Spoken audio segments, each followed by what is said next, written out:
이 시간 우리에게 주신 말씀을 보도록 하겠습니다. 누가복음 2장 25절에서 35절까지의 말씀입니다. 누가복음 2장 25절에서 35절까지의 말씀. 저와 여러분 한 절씩 교독하도록 하겠습니다. 예루살렘에 시므온이라 하는 사람이 있으니 이 사람은 의롭고 경건하여 이스라엘의 위로를 기다리는 자라. 성령이 그 위에 계시더라. 주의 그리스도를 보기 전에는 죽지 아니하리라는 성령의 지시를 받았더니 성령의 감동으로 성전에 들어가매 마침 부모가 율법의 관례대로 행하고자 하여 그 아기 예수를 데리고 오는지라. 시므온이 아기를 안고 하나님을 찬송하여 이르되 주제여 이제는 말씀하신 대로 종을 평안히 놓아 주시는도다. 내 눈이 주의 구원을 보았사오니 이는 만민 앞에 예비하신 것이요 이방을 비추는 빛이요 주의 백성 이스라엘의 영광이다 하니 그의 부모가 그에 대한 말들을 놀랍게 여기더라. 시므온이 그들에게 축복하고 그의 어머니 마리아에게 말하여 이르되 보라 이는 이스라엘 중 많은 사람을 배하거나 흥하게 하며 비방을 받는 표적이 되기 위하여 세움을 받았고, 같이 읽겠습니다.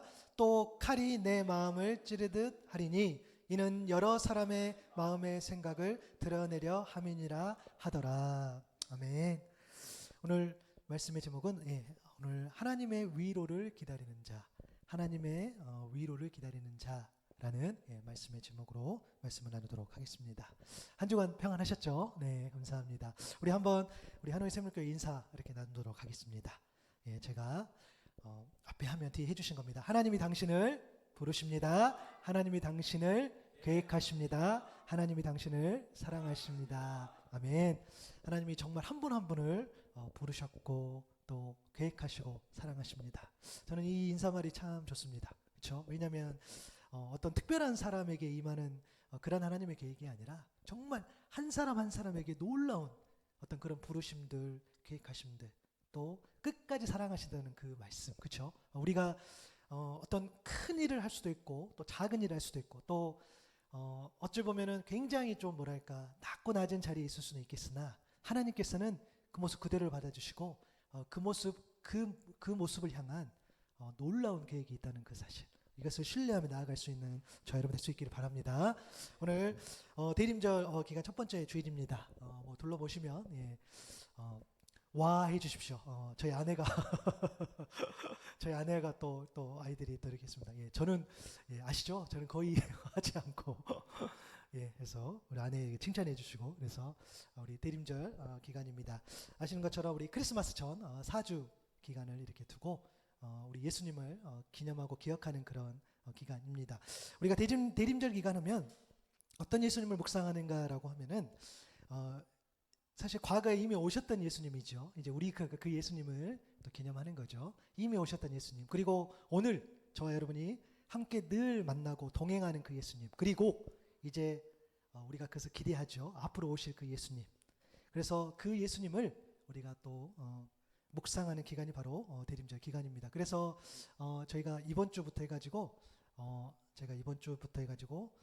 이거는 저도 하다 보니까 이렇게 준비가 됐어요. 그래서 4주 동안 이렇게 이런 주제를 가지고 제가 여러분들하고 이렇게 말씀을 나누겠습니다. 그리고 25일은 아마 베트남 정부는 쉬는 건 아니지만 그래도 이제 시간 되시는 분 안에서 제가 오전에 또 이렇게 예배를 드리도록 하겠습니다. 여러분 12월이면 굉장히 분주합니다. 그죠? 바쁘죠? 왜냐하면 올해를 마무리하고 내년을 준비하는 계획 때문입니다. 회사에서는 조직도 개편하고 또 예산도 편성하고 그러겠죠. 또 보직도 변경하고 이직도 하고 이런 일들이 있을 것이고, 교회도 마찬가지일 겁니다. 교회도 또 이런 장식도 하고, 또 우리 이제 하노이 샘물교회는 아직 조직이라든가 예산 이런 것들이 이렇게 갖춰진 그런 교회는 아니지만 어찌됐든 1년 예배 52주의 어떤 그런 계획들을 세우면서 또 준비하는 그런 기간입니다. 여러분 가정은 또 어떨까요? 가정은 또 우리 이제 베트남에 있으니까 한국에 가야 되는 말아야 되는 하는 그런 고민들을 하시는 가정도 있을 수도 있고, 그죠? 또 우리 고3 자녀들이 이제 또 내년에 또 만약에 한국을 학교 간다 그러면 또 내년을 또 그걸 준비하는 그런 가정들도 있을 것이고, 또 취업한 청년, 또 이직한 청년, 그래서 들어가고 나가고 하는 것들이 아마 이 12월, 11월, 12월 또 뭐 1월까지도 계속 이어질 겁니다. 그래서 대림절 기간, 해마다 오는 이 대림절 기간이 어떤 의미가 있을까라고 우리가 생각해 보면 사실 이 교회력, 교회 달력이지요.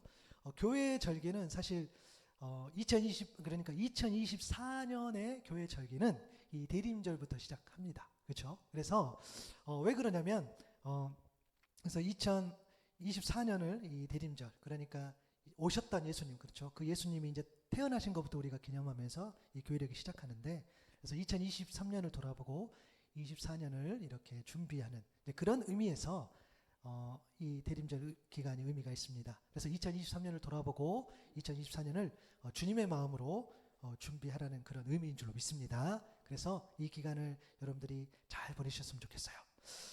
이처럼 다양한 준비를 잘하는 것도 문명 준비합니다. 여러분들이 이제 그렇게 이번 12월달을 보내겠지만, 근데 그럼에도 불구하고 우리가 잊지 않아야 될 게 뭐냐면 주님 없이, 그렇죠? 주님 없이 우리가 내 계획으로, 내 의지로, 내 어떤 그동안 했던 그런 어떤 종교적인 그런 패턴으로, 그런 생활로 24년을 얼마든지 준비할 수 있다는 거예요. 그렇죠? 우리 특히 또 사역자들은 그럴 수 있죠. 그냥 긴 건 아니지만 그래도 그런 어떤 경험들, 또 우리 뭐 선교사님들이나 또 다른 분들 또 오랜 시간 만에 살겠다면 그동안 했던 어떤 경험들이 있기 때문에 특별히 준비하지 않고서도 또 한 해를 보낼 수 있습니다. 물론 여기서 말하고자 하는 포인트는 뭐냐면 그 계획에 주님이 있느냐 없느냐라는 것을 우리가 놓치지 말아야 한다는 거죠. 우리가 그리스도인으로 살아간다는 것은 결국에는 우리가 믿는 그 말씀이 인도하는 방향으로 나아간다는 건데요. 우리 사도행전 1장 10절과 11절에 보면 우리 잘 아는 말씀입니다. 주님께서 올라가실 때에 그때 흰옷 입은 두 사람이 그늘 곁에 서서 이야기하는 거죠. 어찌하여 서서 하늘을 쳐다보느냐? 너희 가운데서 하늘로 올라가신 이 예수는 하늘로 가심을 본 그대로 오신다라고 말씀에 기록해 되어 있어요. 그리고 계시록 22장 20절에도 이것들을 증언하신 이가 이르시되 내가 예수 그리스도가 진실로 속히 오신다라고 이야기를 합니다. 여러분, 우리가 말씀이 인도하는 삶의 방향으로 나아간다고 한다면 오늘 주님과 함께 살아가는 것도 하나님이 기뻐하시는 일이고, 앞으로 다시 오실 주님을 기대하며 살아가는 것도 하나님께서 기뻐하시는 일인 줄로 믿습니다. 그런데요, 그래서 우리가 신앙의 균형이 필요합니다. 너무 중요해요. 저는 앞으로 계속 목회하면서 제가 이 신앙의 균형이라는 표현을 또 잘 쓰고 또 그런 관점으로 저도 이야기를 합니다. 뭐냐면 이런 거겠죠. 우리가 예배 한 번 드렸어요. 여러분, 예배 한 번으로 우리가 주님을 만나고 우리 인생이 바뀔 수 있을까요? 아마 잘 모르겠어요. 그런데 여러분, 저는 이 예배 한 번을, 정말 이 한 번의 예배도 하나님께서 마신다면 우리의 인생의 삶이 바꿔질 줄로 믿습니다. 맞아요. 이 예배. 그리고 또 하나, 우리가 맞아요. 한 번의 예배로 드릴 수 없어요. 그렇기 때문에 우리는 이 예배를 정말 힘들고 지쳐도 여전히 끊임없이 우리가 늘 반복해서 이 예배를 드리는 것에 있어서 의미를 부여할 수 있어야 된다는 거예요. 그렇죠? 그래서 균형이라는 거예요. 한 번의 예배로 바뀔 수 있다. 이것 또한 하나님의 뜻이고요. 한 번의 예배로 바뀔 수 없기 때문에 우리에게 많은 훈련이 필요하다라는 것도 하나님의 뜻, 신앙이라는 거예요. 중요하다는 거죠. 그래서 신앙의 균형이 중요하다는 건데요. 우리는 자꾸 오늘 나와 함께 하시는 그 주님은 우리가 많이 묵상하지만 오늘 함께, 그래서 그런 살아갈 주님에 대해서는 우리가 깊이 있게 묵상하지만 주님께서 오시구나, 우리가 마라나타 주 예수여 오시옵소서라고 그 고백하는 그 예수 그리스도, 주님께서 오신다라는 그 말씀에 대해서는 우리가 조금 놓치고 살 때가 있어요. 왜요? 하나님 나라 너무 추상적인 것 같아. 우리가 뭐 가는 건지 마는 건지, 그렇죠? 물론 우리 좀 초월했잖아요, 그죠? 우리 여기도 하늘나라 하나님 오시면 또 가는 거죠. 물론 그 믿음이 너무 귀합니다. 하나님께서 그 믿음을 보신다는 거죠, 그죠? 근데 우리는 어찌 보면 이 균형을 놓쳐버리고 오실 예수 그리스도, 앞으로 분명히 오신다고 하는 그 소망의 예수 그리스도를 우리가 놓치고 살아간다는 거예요. 그래서 아무래도 우리가 그런 것 같아요. 당장에 앞에 해야 할 일들, 그렇죠? 당장 급해요. 당장 뭐 아이들 키워내야 되고, 또 뭐 결혼도 해야 되고, 또 아이들 학교도 보내야 되고, 그렇죠? 또 결혼을 따라서 또 조그마한 아이들도 그 굉장히 어려워요. 숙제도 해야 되고, 그렇죠? 당장 할 게 많단 말이에요. 그러다 보니까 우리는 이런 어떤 두려움이 있다 보니까 우리가 오실 예수님에 대해서 우리가 놓치고 있을 때가 참 많다는 거죠. 그러므로 우리에게는 이러한 상황을 정말 넉넉히 이겨낼 수 있는 그런 영적인 힘이 필요한데요. 늘 우리를 힘들게 하고 주저앉히려 하는 이 두려움과 염려를 이길 수 있는 그런 하나님의 위로가 저와 여러분 가득하기를 축복합니다. 정말 있기를 소망합니다. 오늘 본문을 보니까요, 아주 오랫동안 이런 하나님의 위로를 기다렸던 사람이 등장합니다. 바로 시므온입니다. 여러분, 이 사람이 누구인지는 성경에 말해주진 않지만 본문을 보면은 오랫동안 하나님의 위로, 여기서는 이스라엘의 위로로 표현되어 있는데 이 위로를 기다리는 자였습니다. 우리가 읽진 않았지만 본문 읽었죠. 26절에 보니까 그리스도를 보기 전에는 죽지 아니하겠다라는 표현. 그러니까 예수님을 볼 때까지는 이 시므온은 죽을 수가 없는, 그렇죠? 그러니까 도대체 언제 예수님을 봐, 그렇죠? 그래서 오랫동안 예수님을 기다렸던 사람. 29절에 예수님을 정말 만났어요. 그러니까 이제는 내가 말씀대로 종을 평안히 놓아주시는구나, 내가 이제 여한이 없다, 내가 이제 죽어도 된다 라는 의미로 담긴 그 말을 할 수 있었던 것. 그래서 시므온은 그런 오랫동안 이스라엘의 위로를 기다렸던 그런 사람인데요. 여러분, 위로하면 따뜻한 말이나 행동으로 괴로움을 덜어주거나 슬픔을 달래주는 그런 것들을 우리가 위로라고 합니다. 그렇죠? 어떤 위로의 말을 여러분 듣고 싶을까 모르겠어요. 이때에.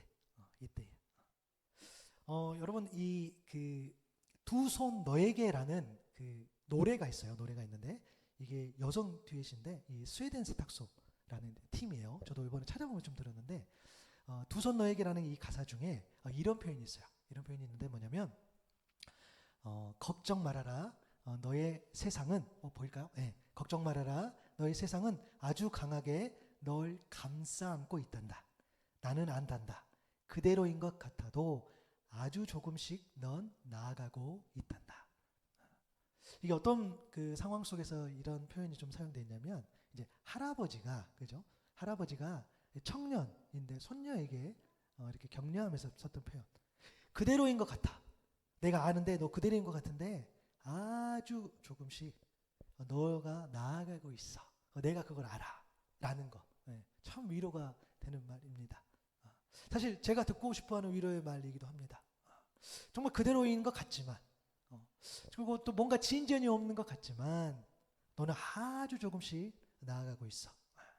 이 말을 우리가 좀 들은다면, 저는 이 말을 우리 가족들한테도 듣고 싶어요. 그죠? 아빠 지금 되게 그대로인 것 같거든. 근데 좀 나아지고 있어. 뭐 이런 것들. 그죠? 우리가 또 이러한 위로의 말을 들으면 굉장히 좋을 것 같아요. 위로의 말, 또 격려의 말, 희망의 말, 칭찬의 말, 누구에게나 다 필요하죠. 그런 말을 하는 사람, 또 누군가에게 그런 위로와 같은, 격려와 같은, 희망과 같은 그런 존재가 될 수 있는 저와 여러분 될 수 있기를 바랍니다. 정말 축복해요. 여기 계신 분들이 정말 그런 사람이 되었으면 좋겠어요.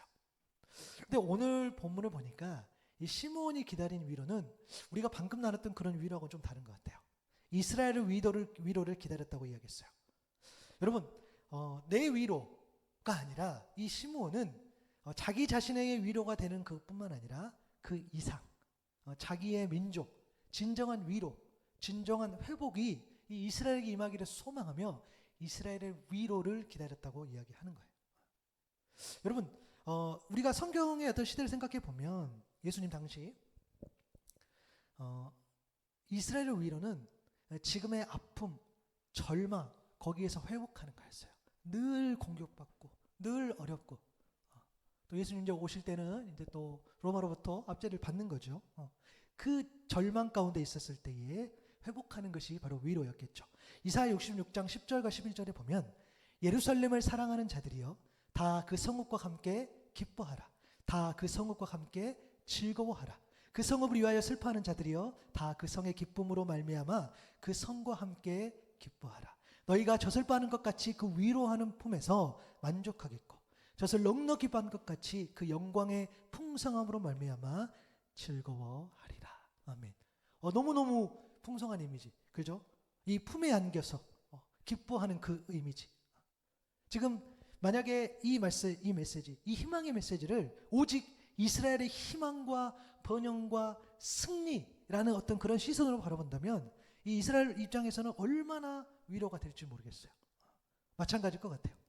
누군가가 어떤 역경이 있고 고난 가운데 있다고 한다면, 그런데 기뻐하라, 기뻐하라, 그 풍성함을 얻겠다라는 이야기를 듣는다고 한다면 얼마나 기쁘고 회복될지 모르겠어요.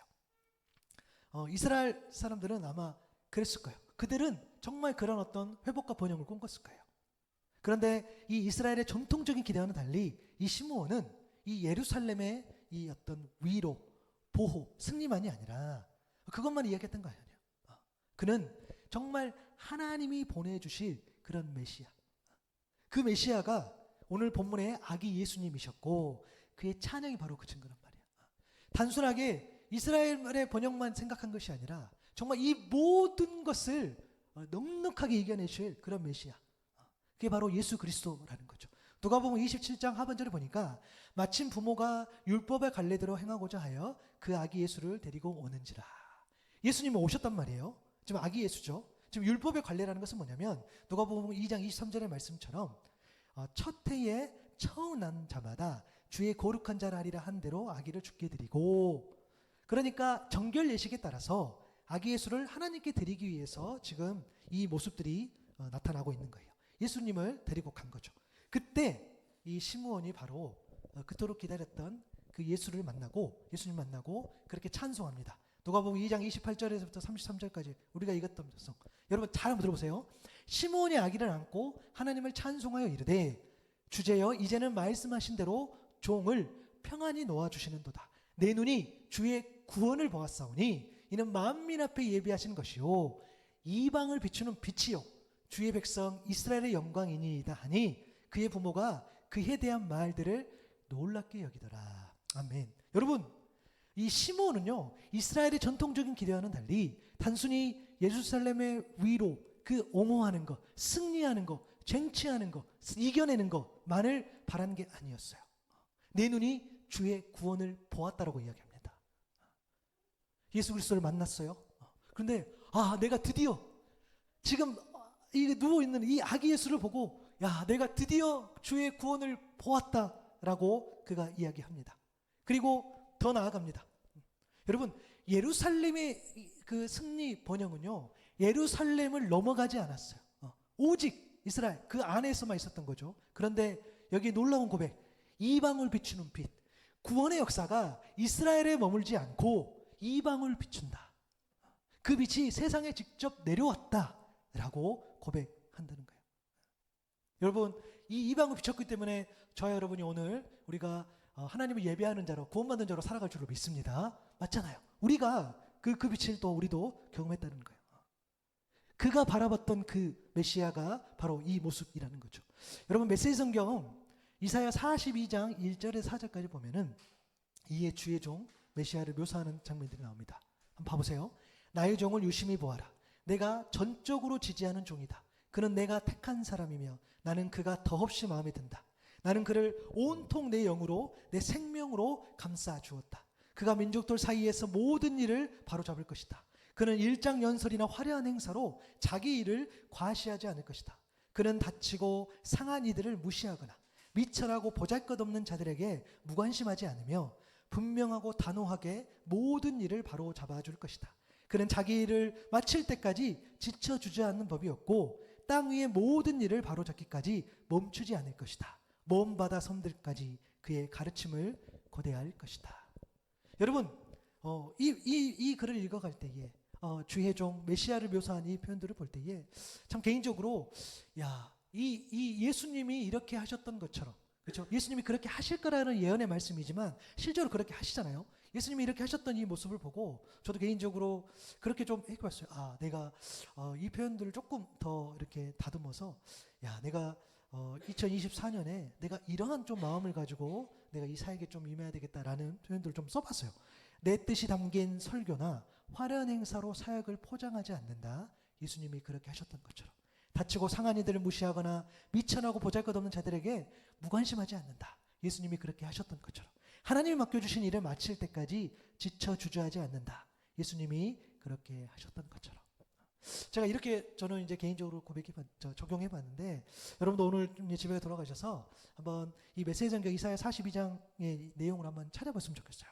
검색해 보셔도 되고 메시지 성경 살펴보셔서 그 내용을 조금 개인적으로 적용하셔서 내가 예수님이 이렇게 하셨는데 그럼 나는 어떻게 내 삶 가운데에 내 어떤 내가 속한 뭐 가정, 뭐 어떤 직장, 또 내 사역지, 또 내 공동체, 내 교회 해서 나는 좀 어떻게 예수님께서 하셨는데 나는 좀 어떻게 살아갈까라는 것들을 좀 적용해 보시면은 이 시므온이 보았던 그 구원, 그렇죠? 그 구원이 조금 더 구체적으로 적용될 줄로 믿습니다. 여러분, 진정한 구원이라는 것은 이스라엘 안에 머무는 것이 아니라 그것을 넘어가서, 그렇죠? 넘어가서 유대인과 이방인 모두에게 열렸던 그 빛, 바로 진정한 구원이 온전 우리의 빛 대신 예수 그리스도 그분임을 온전히 믿는 저와 여러분 될 수 있기를 바랍니다.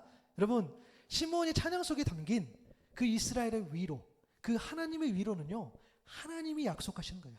하나님이 이 땅에 직접 개입하신다는 것을 담고 있습니다. 그 개입은 뭐냐면 이 땅에 직접 내려오신 예수 그리스도가 등장할 때 실현된다는 거예요. 자, 시므온이 예수 그리스도를 보았다겠어요.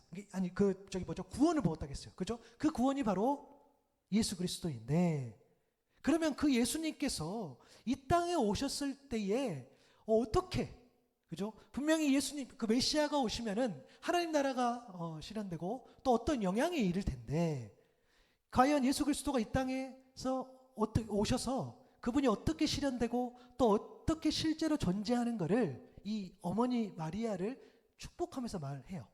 누가복음 2장 34절 35절이에요. 시므온이 그들에게 축복하고 그의 어머니 마리아에게 말하여 이르되 보라, 이는 이스라엘 중 많은 사람을 패하거나 흥하게 하며 비방을 받는 표적이 되기 위하여 세움을 받았고 또 칼이 내 마음을 찌는 듯하리니 이는 여러 사람의 마음의 생각을 드러내려 함이니라 하더라. 하나님의 위로이신 그 예수 그리스도, 그분이 이 땅에 오셨을 때 이런 일이 일어난다는 거예요. 그래서 어머니 마리아에게 이야기를 해주는 거죠. 누군가는 넘어지고 누군가는 일어난다는 거예요.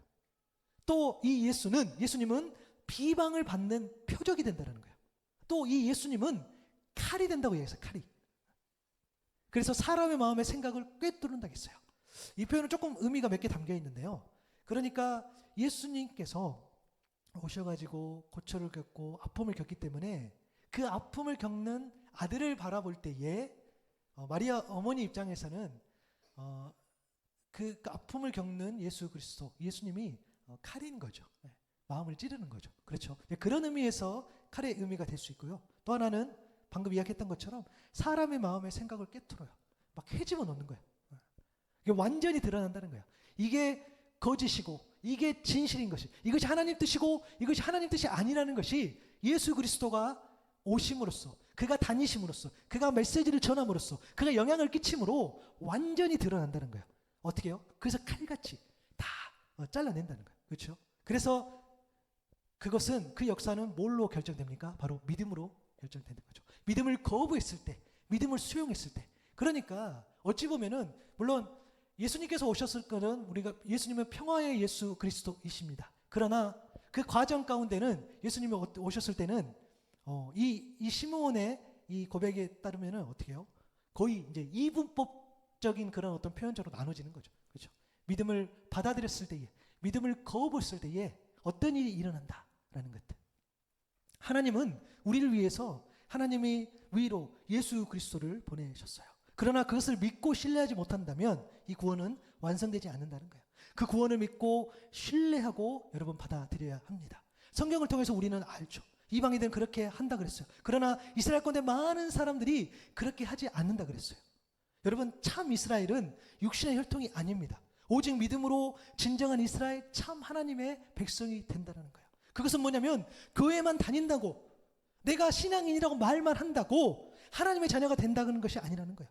진실로 하나님의 위로자 되신, 진실로 하나님의 위로이시고 또 회복자이신 그 예수 그리스도를 믿었을 때에, 내가 믿고 받아들였을 때에 하나님의 위로가 나의 위로가 되고 그 위로가 나의 가정과 교회와 공동체와 온 열방에 흘러가서 그 모든 곳에서 생명이 살아나는 줄로 믿습니다. 여러분, 그런 의미에서 예수 그리스도를 받아들이고 믿고 하는 것들이 얼마나 중요한지 몰라요.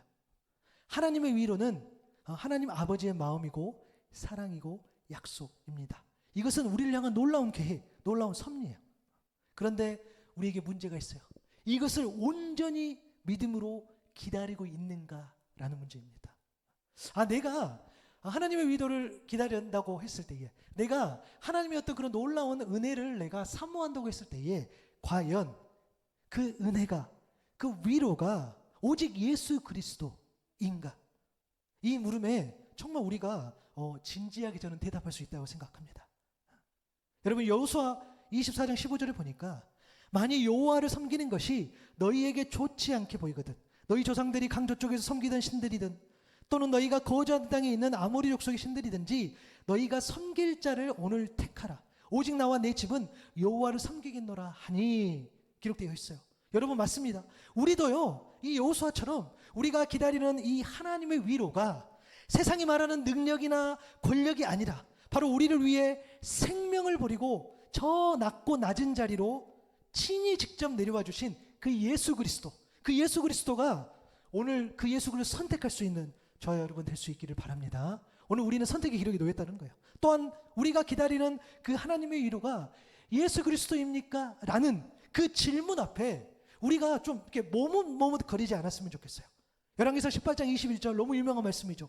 엘리야가 모든 백성에 가까이 나와 이르시되 너희가 어느 때까지 둘 사이에서 머뭇하려느냐?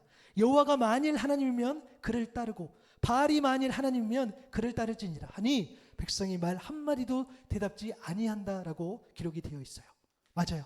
여러분, 우리도 엘리야처럼 더 이상 머뭇거리는 것이 아니라 하나님의 위로가 세상에 말하는 그런 가치나 세계관이 아니라 바로 우리를 죄와 사망에서 건져내기 위해서 십자가를 지셨고 이제는 우리를 영원히 살리기 위해서 부활하신 그 예수 그리스도, 바로 그 주님을 오늘 따르는 저 여러분 될 수 있기를 바랍니다. 여러분, 이처럼 시므온은요, 하나님의 이러한 위로를 기다리던 자였어요. 그런데 앞서 언급했던 것처럼 시므온이 누구인지는 성경은 말해주지 않습니다.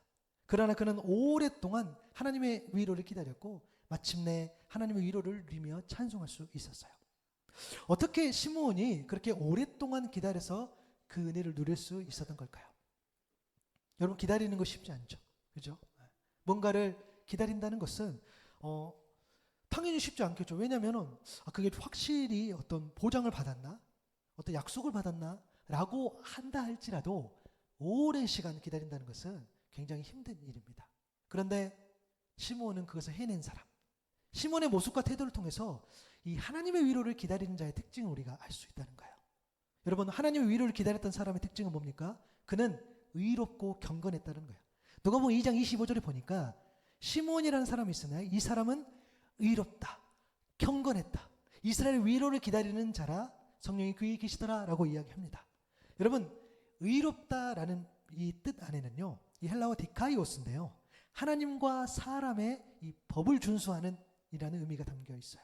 그러니까 의롭다라는 것은 하나님의 법, 하나님의 계명을 정직하게 잘 지키는 그런 자를 의로운 자라 말할 수 있고요. 또 경건하다라고 했을 때는 이 종교적 의미의 투철한이라는 의미를 담고 있어요. 신중한 신앙적 실천과 하나님에 대한 적절한 어떤 존경을 보여주는 사람을 경건하다라고 이야기를 합니다. 하나님께 합당한 존경, 하나님께 합당한 행위를 보이는 사람을 우리는 경건한 사람이라고 이야기해요. 그가 이렇게 의롭다, 경건하다라고 지금 이렇게 표현되어 있지만 여러분, 우리가 반드시 기억해야 될 게 뭐냐면 시므온이 의로운 자, 경건한 자를 할지라도 그가 하나님 앞에 무죄하거나 흠이 전혀 없다는 말이 아니라는 거예요. 하나님은 더 이상 죄를 짓지 않는 그런 의로운 자, 경건한 자를 찾거나 기대하신다라는 의미가 아니에요. 여러분, 그런 사람은 없어요. 그만큼 사람이 연약하기 때문이에요. 하지만 소수의 사람이 있어요. 소수. 어떤 소수의 사람이 있냐면은 내가 죄인이지만 그럼에도 의로운 자가 되기 위해서, 경건한 자가 되기 위해서 오늘 또 주님 앞에 서는 그러한 사람은 많지는 않지만 존재한다는 거예요. 되어지는 존재, 변화하고 있는 그러한 사람들은 존재한다는 거예요. 여러분 요한복음 19장 38절에 이런 사람이 등장합니다. 여러분 한번 봐보세요. 이 아리마대 사람 요셉이라는 사람이 등장하는데 예수의 제자이나 유대인이 두려워 그것을 숨기더니라고 기록이 되어 있어요. 아리마대 사람 요셉, 예수님의 제자였어요. 그러나 유대인이 두려워서 그것을 숨겼던 사람. 이 일 후에 빌라도에게 예수의 시체를 가져가기를 구하매 이 후에 십자가 사건이 일어났을 때에 그는 예수님의 시체를 가져가기를 구했다고 했어요. 그래서 예수 시체를 가져갔다고 했어요. 여러분, 이 아리마대 사람 요셉은 유대인이 두려워 그것을 숨겼던 사람, 결정적 순간에 예수님을 배교했던 사람, 주님이 최고로 힘들 때 그는 주님을 거부하고 멀리했어요. 한데 십자가 사건이 있는 이후에, 십자가 사건 후에 예수님의 시체를 찾으러 다시 갔어요. 모두가 숨죽여야 될 때, 다 도망갈 때, 지금 어떻게든 숨어서 이 생명을 보존해야 될 때, 내가 예수님하고 상관없다는 내 예수님의 흔적들을 지워버려야 될 그때에 그는 오히려 자신을 드러냅니다. 결정적 순간에 주님을 떠났지만 다시 찾아온 그 결정적 순간에는 그는 과거의 선택이 아니라 바로 과거의 선택하고 다른 선택을 하는 모습을 보입니다. 제가 여러분께 묻습니다. 여러분 대답해 보셨으면 좋겠어요. 아리마대 사람 요셉은 여러분 어떤 사람입니까? 여전히 주님을 떠난 사람입니까? 아니면 의롭고 경건함으로 나아가는 그런 사람입니까? 시몬이 오랫동안 하나님의 위로를 기다렸고 마침내 하나님의 위로를 누리며 찬송할 수 있었던 것은 그가 의롭고 경건한 사람으로 변화되어 가고 있었기 때문입니다. 이처럼 하나님의 의를 쫓아서 그리고 하나님께 합당한 존경과 행위를 보이는 사람을 주님께서는 결국에 만나 주실 줄로 믿습니다. 여러분 그런 의미에서요, 이번 이 대림절 기간에 정말 할 수만 있다면 좀 더 많은 시간을 좀 주님 앞에 두렵고 떨림으로 나아가는 그런 좀 경건의 시간으로 보내면 어떨까 합니다. 여러분 경건한 사람이 어떤 사람일까라는 여러분 고민할 때 진짜 부탁드려요. 여러분 너무 복잡하게 생각할 필요 없어요. 여러분 어떤 사람이 경건한 사람이죠? 자, 하나님께 합당한 존경, 하나님께 합당한 행위를 드리는 자가 경건한 자라면 하나님께 합당한 존경의 마음으로 그 말씀을 묵상하고 기도하고 주님 앞에 예배할 때 그 시간이 바로 경건의 시간이겠지요. 이 경건의 시간을 자주 가질 때 그분이 보이고 그분의 음성이 들린다는 거예요. 누가복음 2장 30절에 보는 것처럼 내 눈이 주의 구원을 보았사오니, 그가 어느 날 갑자기 주의 구원을 본 게 아니라 많은 오랜 동안 이 경건의 시간을 보내면서 그가 그렇게 고백할 수 있었다는 거예요. 여러분 경건의 시간에 많이 갖는 자가 경건의 사람일 줄로 믿습니다. 여러분 단순해요. 어떤 사람이 경건한 사람이야? 내가 믿음 좋고 내가 의롭고 선하고, 여러분 그거는 결과예요. 내가 하나님께 드리는 시간이 많을수록, 내가 하나님께 집중하는 시간이 많을수록, 물론 우리가 바쁜 일상 가운데 있어요. 내가 바쁜 일과 가운데 있지만 내가 그 시간 안에서도 내가 하나님 앞에 어떻게 하면 그 시간을 쪼개서라도 드릴까, 내가 하나님 앞에 어떻게 하면 조금이라도 나아볼까 했을 때 그 시간을 하나님 앞에 드렸을 때에 그 시간이 경건의 시간이 될 것이고, 하나님께서는 그 모습을 보고 아, 너 참 경건하다 라고 이야기해 주신다는 거예요. 경건한 사람이 아니라 경건의 시간을 많이 갖자고 그렇게 나아가는 사람이 바로 경건의 사람이라는 것을 저 여러분이 좀 인정할 수 있기를 바랍니다. 그래서 우리 굉장히 단순하게 살면 돼요. 순종하면 돼요. 뭐냐면 주일 예배 잘 드리시는 것도 중요하고, 어떤 공적인 예배를 잘 드리는 것도 너무 중요하고, 매일매일 시간에서 우리가 큐티하고 말씀을 보는 것도 너무 중요하고, 주어진 상황이 너무 안 된다면 그 시간 가운데서 아주 잠깐이라도 내가 말씀으로 기도로 나아갈 때 그것이 너무 중요하다는 거예요. 그래서 우리가 그렇게 한 걸음씩 나아갈 때에 내 눈이 주의 구원을 보는 은혜를 누릴 줄로 믿습니다. 여러분 조금씩 한번 쌓아가자는 거예요. 저도 마찬가지고, 저도 그게 참 안 돼요. 어느 날 갑자기 많이 하려고 하니까 잘 안 되더라고요. 목회자니까 메시지를 더 이렇게 한다고 그게 잘 안 돼요. 그러나 정말로 우리가 은혜되고 유익한 것이 뭐냐면 그냥 가는 것 같지만 쌓여가는 것들, 그렇죠? 여러분도 잘 모르시겠지만 이 하노이 생명교회 인사를 매주 하잖아요. 점점 그 인사가 잘 되어져요. 아멘. 반복해서 쌓이는 거죠. 그렇죠? 저는 그래서 그 의미가 계속 달라진다고 생각을 해요. 어떤 메시지를 우리가 반복적으로 할 때 마찬가지인 거죠. 그래서 우리가 한 걸음씩 더 나아간다는 거. 그래서 경건한 사람이 되는 게 경건한 사람이 있는 것이 아니라 경건의 시간을 많이 갖는 사람이 경건한 사람이 되는 거예요. 이 단순한 진리 앞에 우리가 순종할 수 있기를 바랍니다. 그리고 또 하나의 특징이 있었어요. 뭐냐면 여러분 시므온은요 성령과 함께 했다는 거예요. 누가복음 2장 25절, 26절, 27절에 보니까 성령이 그 위에 계시더라. 성령이 지시를 받았더니 성령의 감동으로라고 기록이 되어 있어요. 그가 성령으로 함께 했던 그 내용들이 25절, 26, 27절에 되어 있는데 여러분 제가 이거 묵상하면서요 우리가 했던 이 하나님께서 우리를 부르셨고 하나님께서 우리를 계획하셨고 하나님께서 사랑하셨던 이 내용들이 제가 놀랍게 이 내용하고 조금 이렇게 매치가 되더라고요. 성령이 그 위에 계셨다. 성령께서 만나주셨던 거예요. 성령께서 이 시므온을 부르신 거죠. 그리고 성령의 지시를 받았다 그랬어요.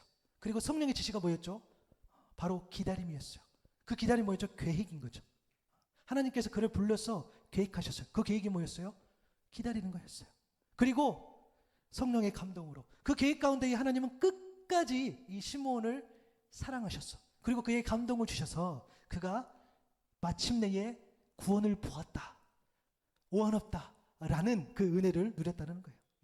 여러분 그래서 우리가 이 경건의 시간을 여러분들이 개인적으로 가지실 때에 좀 그렇게 기도하셨으면 좋겠어요. 성령님 나를 만나 주시옵소서. 성령님 나와 함께 하시옵소서. 성령님 나와 동행하여 주시옵소서. 여러분 성령님을 사모하고 간절히 구하는 겁니다. 여러분 요한복음 14장 26절에 보니까 잘 아는 말씀이죠. 성령은 이런 분이세요. 너희에게 모든 것을 가르치고 너희에게 말한 것들 모든 것들을 생각나게 하리라. 여러분 성령이 함께하는 사람은요 성령의 가르침을 받고 성령이 생각나게 하신다는 거예요. 우리는 잘 모르지만 우리가 하나님과 동행한다는 것은 뭐냐면 우리는 잘 몰라요. 그러나 우리가 어느 순간 성령께서 가르쳐 주신 것들, 성령께서 말하기 원하시는 것들을 우리가 말과 행동으로 하게 돼요. 그렇죠? 세상의 가치관이 들어오지만 이것들을 어떻게 해요? 쳐내는 거죠. 사람들이 다 그 사람을 욕하지만 하나님의 관점을 봤을 때 그 사람을 욕하면 안 돼 라고 할 때가 있고 사람은 다 그 사람을 칭찬하지만 하나님의 관점으로 봤을 때 그 사람은 칭찬받을 수 없어 라는 것들인 거죠. 성령이 생각나게 하시고 성령이 가르쳐 주신다는 거죠. 에베소서 6장 18절에 보니까 모든 기도와 간구를 하되 항상 성령 안에서 기도하고 이를 위하여 깨어 귀하기를 항상 힘쓰며 여러 성도를 위하여 구하라 라고 했어요. 성령 안에서 기도하라고 했어요. 어때요? 깨어서 구하기를 항상 힘쓰라고 그랬어요. 그래서 우리가 늘 기도할 때에 성령께서 나와 함께 하여 주시고 나를 만져주십시오라는 기도를 해야 된다는 거예요. 고린도서 2장 4절에 보니까 내 말과 내 전도함이 설득력 있는 지혜의 말로 하지 아니하고 다만 성령이 나타나신과 능력으로 하여. 여러분 그 유명한 바울도 그 똑똑한 바울도 그 능력 있는 바울도 그 정말 가방끈 길었던 바울 그 엘리트였던 그 바울도 다만 성령이 나타나신과 능력으로 내 말을 한다 그랬어요. 수많은 말들을 할 수 있지만 그가 정말 해박해서 여러 이야기를 할 수 있지만 그의 말하는 것 그의 전도하는 것은 어떤 사람의 어떤 설득력 있는 지혜의 말로 하지 않고 성령이 나타나는 능력으로 한다고 이 바울도 고백을 해요. 고린도서 2장 10절에도 오직 하나님의 성령으로 이것을 우리에게 보이셨으니 성령의 모든 것 곧 하나님의 깊은 것까지도 통달하시느니라. 우리도 모르게 아니면 때로는 우리도 알게 하나님께서 깊은 것까지 깨닫게 하신 것은 성령께서 우리와 함께하여 주신 그 이유 때문인 줄로 믿습니다. 그것이 우리의 삶의 방식이라는 거예요. 로마서 8장 26절 말씀처럼 이와 같이 성령도 우리의 연약함을 도우시나니 우리는 마땅히 기도할 바를 알지 못하나 오직 성령이 말할 수 없는 탄식으로 우리를 위해서 친히 간구하신다 했어요. 성령께서는 끊임없이 탄식하세요. 우리가 가고 있는데 성령께서는 멈추러 가시고 우리가 멈췄는데 성령께서는 가라 가실 때가 있어요. 우리가 어떻게 될지 갈팡질팡할 때 성령께서는 기다리라고 말하실 때가 있어요. 성령께서 깊은 것까지 통달을 깨닫게 하시는 그 성령께서 여전히 탄식하시면서 우리를 기다려주시는 그 성령. 누가복음 11장에 보면 11절 13절까지 말씀해서 여러분 성령께서는 우리를 주신다 그랬는데 우리에게도 성령을 주시나? 아니요 여러분. 11절 12절 13절에 너희 중에 아버지 된 자로서 누가 아들이 생선을 달라 하는데 생선 대신에 뱀을 주고 알을 달라 하는데 정갈을 주겠느냐? 너희가 악할지라도 좋은 것을 자식에게 줄 줄 알거든. 하물며 너희 하늘 아버지께서 구하는 자에게 성령을 주시지 않겠느냐 하시니라. 아멘. 여러분, 구하지 않아서 우리가 못 받는 것일 수 있어요. 그래서 내가 기도했는데 정말 내가 하나님과 동행하는지 잘 모르겠어요 라는 말 하기 이전에 우리가 온전히 구해보자는 거예요. 우리가 온전히 붙들려서 매달려 보자는 거예요. 정말 그랬을 때도 하나님께서 우리를 외면하시는가 한번 그것을 시험해 보는 것, 저는 그것은 할 수 있다고 생각해요. 우리가 내 의지로 하는 것이 아니라 정말 하나님의 뜻에 맞게 우리가 구했어요.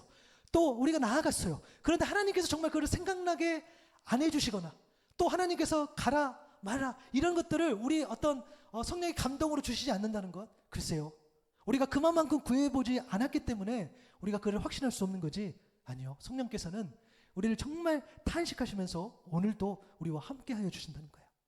그래서 시므온은 하나님의 의를 좇음으로 의로운 사람으로 설 수 있었고, 그가 경건의 시간을 하나님께 드림으로 하나님께 합당한 종교, 그런 행위를 보이는 사람으로 설 수 있었던 겁니다.